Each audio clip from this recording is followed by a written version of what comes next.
What is this? Just a few favorites from my collection. Rescued and stored here just before I went off-world. Take a look, if you like. I'm curious to hear your impressions.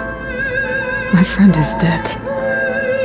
Beta and Gaia are gone, and you want me to look at old paintings? Don't be so quick to dismiss the comfort we can find in art, or the insight we might gain.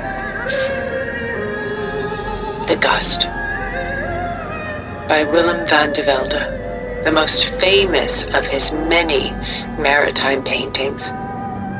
A ship crossing into the unknown. I guess you're familiar with that. Indeed, which is why I appreciate this composition in particular. Though waves and wind threaten to destroy the ship, it perseveres, clinging to the light even as darkness closes in all around it.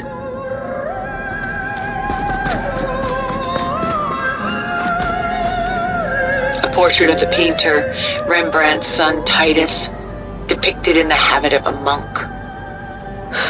I don't get it. Why would someone like you, with infinite resources, care about this painting of a boy in a hood? It's not the image itself, but the feeling it conveys. The face is bright and defined, but his eyes are downcast, heavy with misfortune. And the background seems to swallow all light. The painting is infused with a sense of loss. I guess I understand how the painter feels.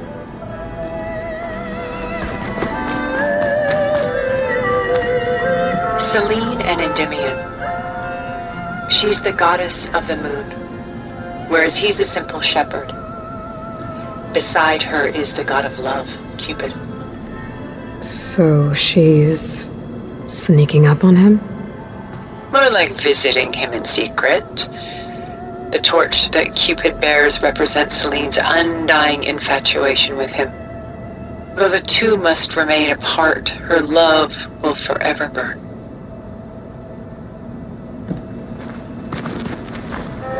My favorite pairing on the left is Woman Reading a Letter by Vermeer, a true master. And on the right is a forgery, Woman Reading Music, which fooled experts into believing it was a priceless original. Early in my career, I became fascinated with such deceptions.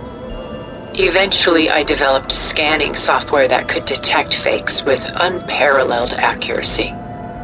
Is that how you made enough money to buy your way onto the Odyssey? Oh no. I made my real fortune later.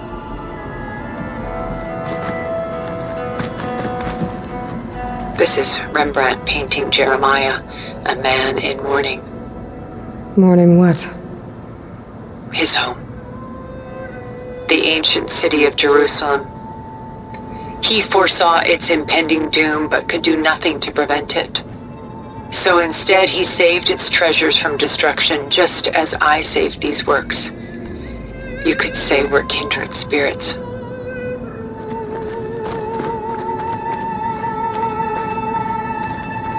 Rembrandt's The Night Watch, by far the most famous painting my homeland ever produced.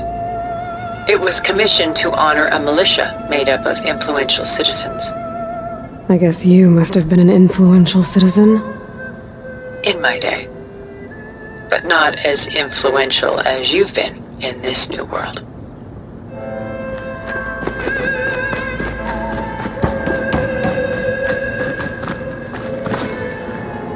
Stunning, isn't it? Paintings were the only masterpieces of my people's golden age. This is Van Vianen's Lidded Ewer, molded from a single sheet of silver. What was it for? How like Elizabeth you are. Function over form. Its practical purpose was less important than its meaning. Van Vianen created it in honor of his late brother, who himself was a famous silversmith. A memorial? Yes. Such beauty from sorrow.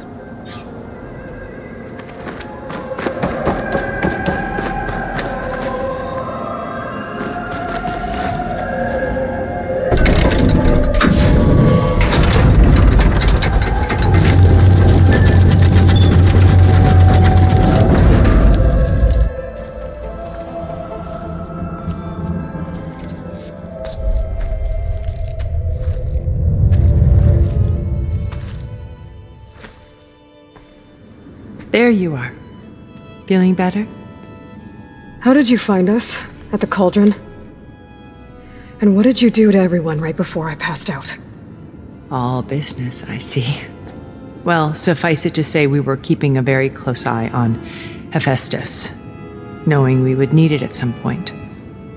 Your ruse didn't fool us, and as for my little trick, it was an overload of the senses, accompanied by an energy discharge.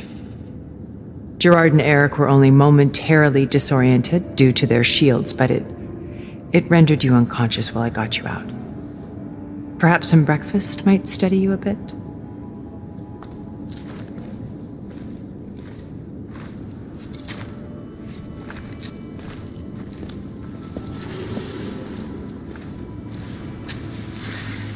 This was your house. The one you recreated for Beta, in the data channel you shared. How perceptive of you. Please, this way. After everything your people have done, you think I'm just gonna sit down and have a chat with you? They're not my people. They never were, and especially not now. You shot off into space with them, and lived with them for 1,000 years before coming back. So what made you suddenly turn on them? Quite simply, this. My old focus. You repaired it? But that means you've seen Incredible things. What you've accomplished in 2 decades of life.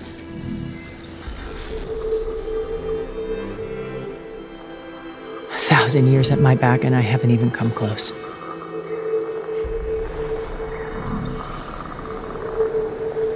I'm sorry if I invaded your privacy, but I had to.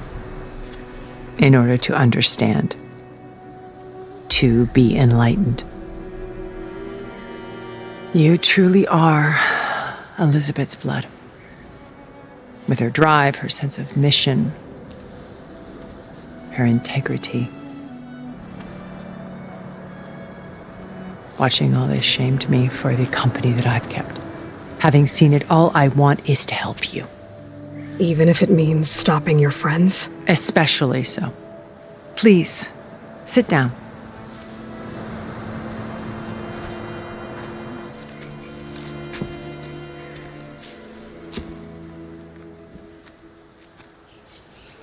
There.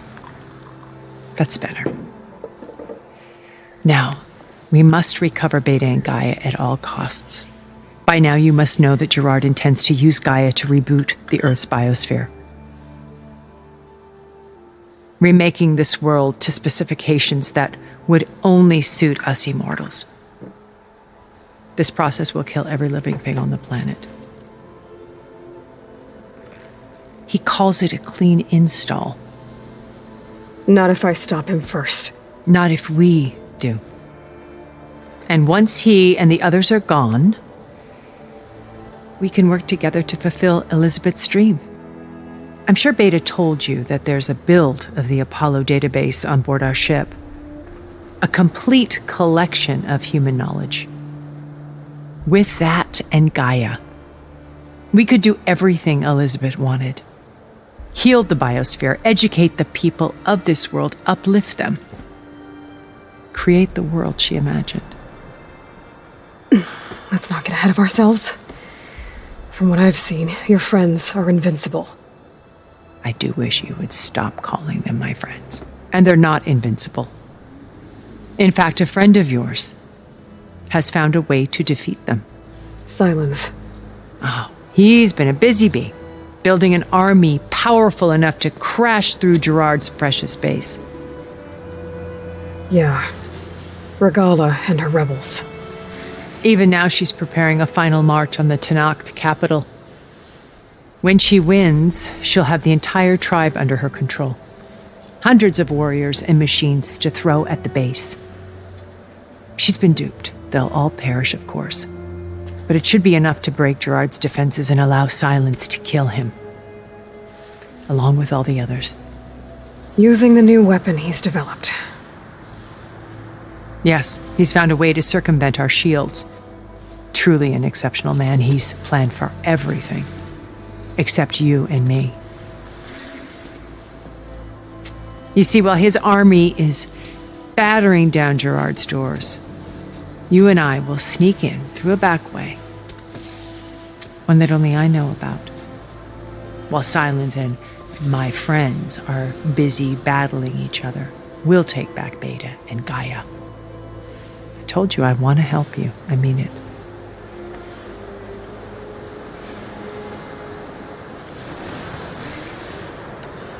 So you knew Elizabeth. What was she like? Liz was everything she was. I see in you. And more. Your ingenuity, your determination, your moral compass. You've managed to distill her greatest qualities and make them your own. I'm not asking about me. Tell me about Elizabeth. What was she really like? The honest answer is that I don't actually know. For all the time that I spent with her, she always kept a part of herself locked away. It was like that from the moment we met. So when you met Elizabeth, she was what? Distant? Aloof? Not aloof. Not exactly. It was a summit in Paris about machine learning, a touchy subject in those days, because regulatory authorities were just starting to clamp down on AIs. Liz gave the keynote address. She had already achieved great renown for her work in automated environmental reclamation. But in her address, she was just starting to imagine the next step. An AI-driven system that wouldn't just act on its programming, but actually take responsibility for its sphere of influence. To care about life. Not just follow orders. Revolutionary stuff. I was fascinated. And I wanted to meet her for a long time. I watched her after her talk. She had spoken with such moral authority, such empathy. But after that, she retreated. I could tell she felt uncomfortable with all of her admirers. It was as if giving the talk had cost her something. I didn't want to be a pest, so I planned my approach carefully. So how did you finally approach Elizabeth after her talk? I picked the right moment. The morning of the next day, right as she came back to the conference, she had just had her coffee. She was fresh, rested. It was like she had braced herself for the onslaught of colleagues. I asked if I could walk with her, then put forth a question about her talk that I thought was intelligent. Her answer made me realize it wasn't, but she was very welcoming. Almost as if we were previously acquainted. It was only halfway through the conversation that I realized she knew exactly who I was. It was quite a shock to me. My business was trafficking in secrets, and I took great pains to protect my anonymity. So that was Liz, perpetually one step ahead. I came to view our meeting as a metaphor for our friendship. She always seemed to know me far better than I knew her. I guess I know the feeling.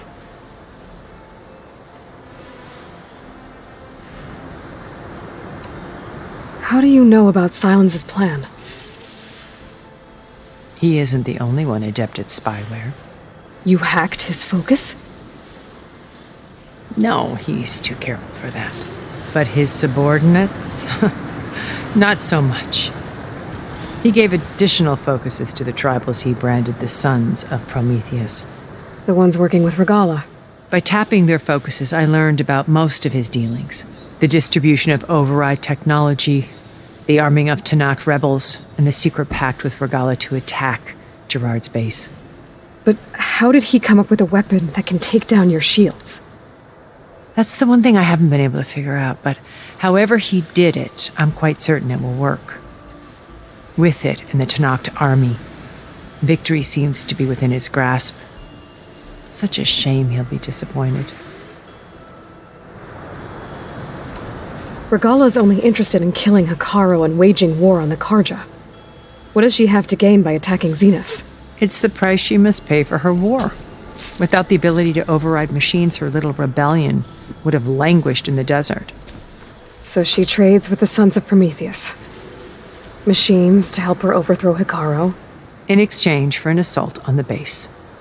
Pride has deluded her into thinking she can actually survive such a battle. And all without ever knowing who the Sons of Prometheus really answer to. Yet for all of Silence's brilliance, still he underestimates you. That blind spot is what will allow us to take Beta and Gaia right out from under him. While hundreds of Tenakth are cut down outside. Beta told me your colony was destroyed. That you came back to Earth because you had nowhere else to go. It's true. After we reached our destination, a planet in the Sirius star system, we spent decades building a new home. The physical constraints of Earth, the boundaries of mortality, gone. To think of what we could have done with it. It might have been a utopia. Instead, we stagnated, absorbed in effortless comforts and virtual realities. It took a cataclysm to finally yank us out of our stupor. What happened? A massive geological event. We knew of instabilities in the planet core, but we underestimated them. By the time the collapse was upon us, it was too late to stop it. Only a few of us made it to the ship in time. We set course for Earth, the only safe harbor left to us. Which you decided to make unsafe for anyone else. Not me. Gerard. He believes it's better to wipe the canvas clean than work around the smudges. No more primitive tribes, no more combat machines, only a blank slate to do with as he pleases. But we will stop him. All we have to do is get into that base. What exactly is your plan to sneak into the Zenith base? We will make use of a lesson I learned from an early age. Always know your exits. In this case, a place where Gerard's new construction meets the ancient foundation, a passage that only I can access. When Silence flings his army at the base, we will enter through this back door, bypassing most of the fighting. The distraction will provide us with a window in which to rescue Beta and Gaia. Once we're inside the base, where will we find Beta and Gaia? Here in the command center. By then, Gaia will have been reunited with all of its subordinate functions, including Hephaestus. What about the alpha build of Apollo on your ship? A simple matter of recovery once the others have been dealt with. With that in hand, we'll have everything we need to make this world as it should be. You said Beta is not in urgent danger, so what are the Zeniths doing to her? Putting her to work. Merging Hephaestus with Gaia. A difficult, time-consuming task, as I'm sure you know. They will compel her if need be. But her life is not in danger. She's the only one who can do it. Because you people made her to be nothing but a tool. Gerard's idea, not mine. They always viewed me with suspicion when I attempted any form of kindness towards her. That's why I created the data channel. A virtual place where we could speak in peace. So this channel you shared with Beta, none of the other Zeniths ever found out about it. Gerard believes he's the most cunning of all of us. Even after 1,000 years, he still can't imagine that I would outwit him.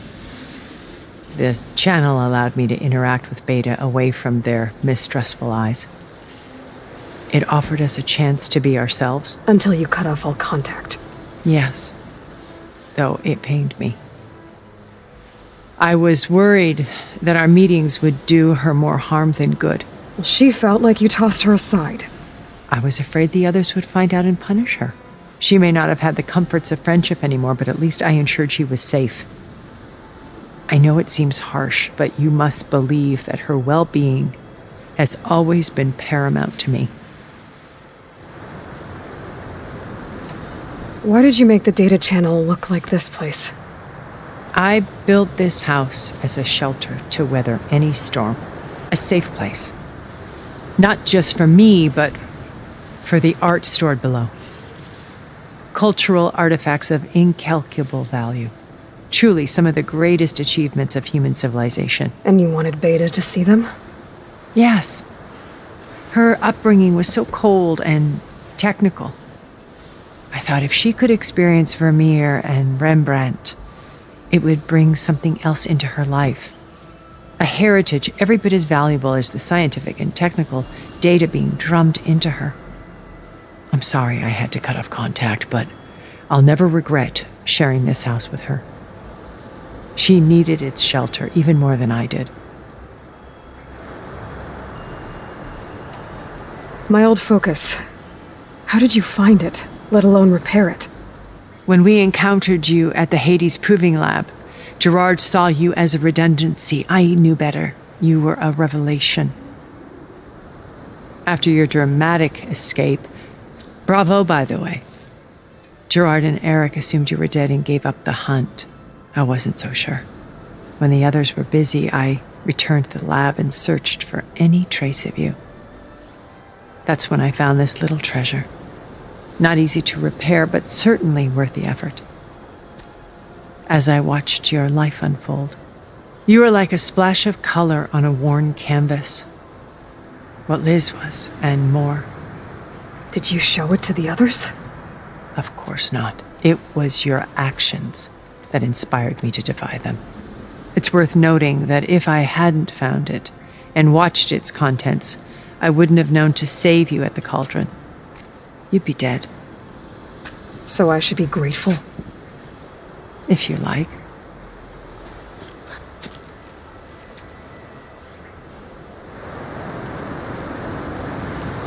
So you know all about me. What about you? What would you like to know? Well, start with your life on Earth. When I was 8, terrorists flooded my home city. Thousands drowned, my parents included. I was one of the few who survived. My guardian sent me to boarding school. Among my peers, I was the strange girl, the orphan to be avoided. All because of circumstances beyond my control. Oh. So we're a lot alike, huh? Aren't we? You were an outcast. But you didn't let that stop you from getting what you needed. Neither did I. I climbed my way out of desolation and used my wits to build a fortune. First, from the technical analysis of art and the detection of forgeries. Profitable expertise in those days. But as it turned out, the software I developed was even more useful for counterintelligence. From there, it was only a short step to gathering extremely valuable intelligence on my own. You were a spy? More like a service one could turn to for information. I had to remain anonymous, of course, to protect my privacy. But despite that anonymity, Far Zenith inevitably sought me out. What happened when Far Zenith approached you? They painted an irresistible vision of humanity's future. One where we need not fear illness or death, where we explored the furthest reaches of the stars and thrived. It was only later that I realized that they only intended to bequeath this future to the rich and powerful. By the time I finally figured it out, the walls were closing in, Pharaoh's machines were devouring the earth. So I accepted Far Zenith's invitation to a berth on the Odyssey. I wanted Liz to come, but she had nobler plans, as you well know.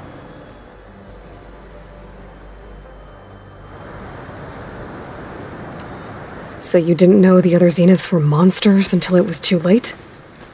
I knew some of them were, certainly. It wasn't until we were off-planet that I understood the true scope of their greed. I was grateful to simply be alive, but the others became obsessed with a kind of effortless immortality. They built a colony where machines serviced their every need, where any memory or fantasy could be endlessly savored in virtual reality. It wasn't life. It was stultifying, a pampered dream state. As the decades passed, I withdrew more and more, alone yet again, but this time with eons to consider my mistakes. Now, finally, having met you, I feel like I have a second chance. To do what? Help you, of course. To fulfill Liz's dream, which isn't so different from Farzenith's original vision. A better future for humanity.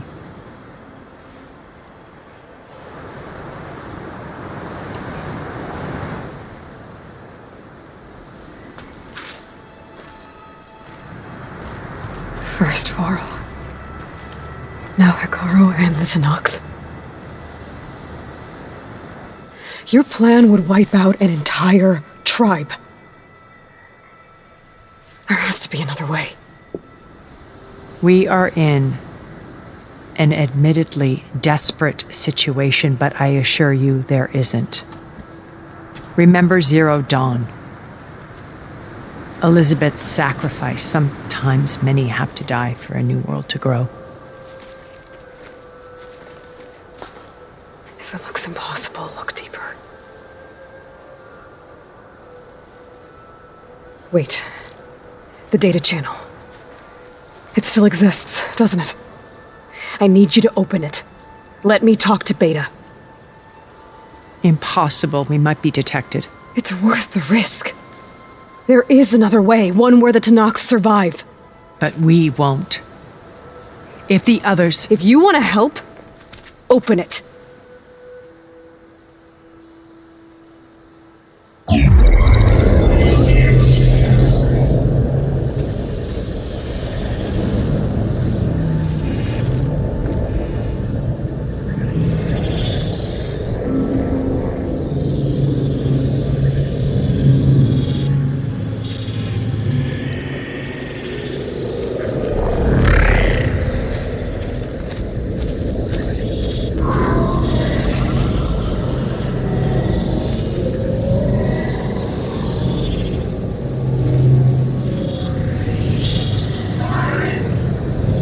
What are they doing to her? Virtual reality dissociation.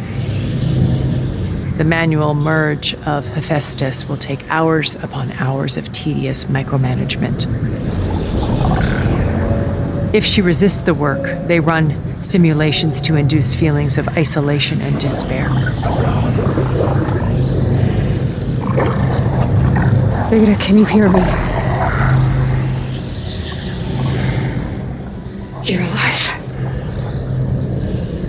They're watching me. I can't hold up this extra protection for long. You should have killed me. No. No, look at me. I'm coming for you. I promise. Okay? I just need you to hold out a little while longer and work on the merge.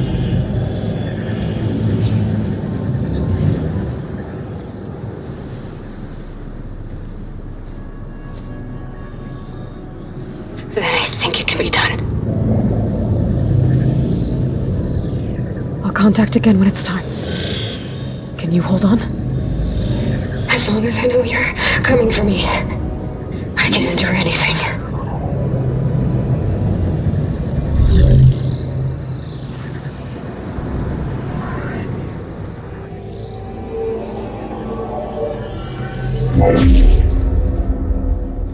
All right. I did as you asked. Now I think you need to tell me what you're planning. I'm going to take Silent's army away. I don't need it. Only the weapon he made to penetrate your shields. And how do you propose to get it? Ask him nicely? Without Regala and her rebels, he won't have a choice. We'll be his only option. Only option for what? What did you tell her? That is between me and my sister. We'll be Silent's only option for crashing that base. I'll tell you the rest later. But first, there are a couple of things I have to do. Oh. And what are those? Lay my friend to rest. And then I'm going to use the override that Beta gave me at Gemini to put an end to Regala's rebellion. From the air. Wait. Since you insist on doing things your way, I know of something that will truly help you make a grand entrance with the Tenakth. The ancient Horus Titans still possess electromagnetic energy cells as part of their arsenal. Drop one of those on Regala's army and they'll receive quite a surprise.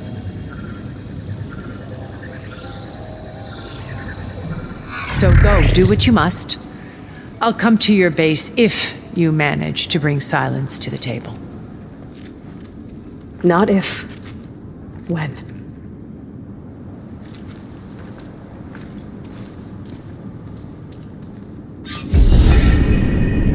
Erend, are you there? Aloy! Aloy, is that really you? Yeah, it's me. Where's everyone else? We're all... we're back at base. What happened?